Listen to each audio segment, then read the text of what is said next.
Nature holds many secrets for us. Most of them will never be discovered. But every so often, one of them is unraveled, and a whole new, beautiful world opens up to us.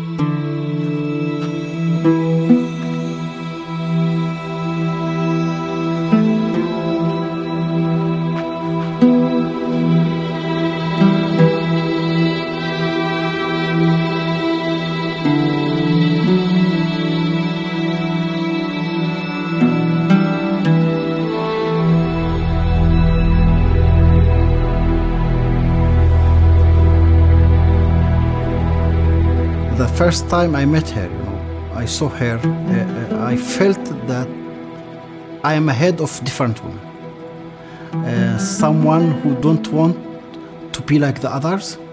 Someone who do believe that if you want to change something, you have to change yourself first.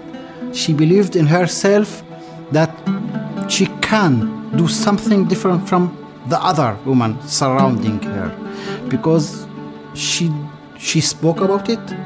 And she did the things that she spoke about it, that she don't want to be just another Eastern traditional woman.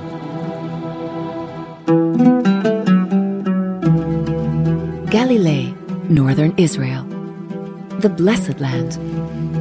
Here you find olive trees that are thousands of years old, and fields with hundreds of plants and herbs growing, like a gift from Mother Nature. We are on the meeting point of three continents, Europe, Asia, and Africa, and we have in this small area more than 2,600 species of plants, and with the few rains and water. So I think it's in a unique area for plants. Since time immemorial, the villagers have been living in harmony with their surroundings. Olive oil, food, medicine. They make nearly everything themselves, according to centuries-old traditions. Like in the historic village of Pekin, where time seems to have stood still.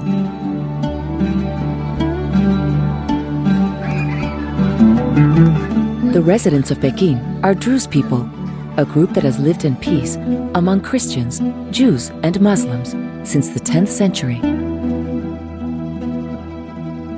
The Druze people live in harmony with each other and with their surroundings. For generations, they have cultivated a rich culture in which the healing power of nature plays a prominent role.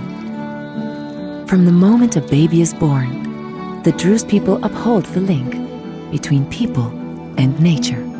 For us as Druze community, it's very normal to cover a newborn baby with olive oil mixed with herbs and then cover him with the clothes. And we do this because we do believe that it's very healthy to do that. It was in this exceptional setting that Jamileh also saw the light of day in 1940. Ever since then, the hills have been her domain. As a child of the Druze, she was initiated in the secrets of nature from a very young age. As a child, Jamileh believed that her parents had a magical garden, until she got older and realized that it was not only the garden, but all of the hills surrounding Pekin that had unique properties.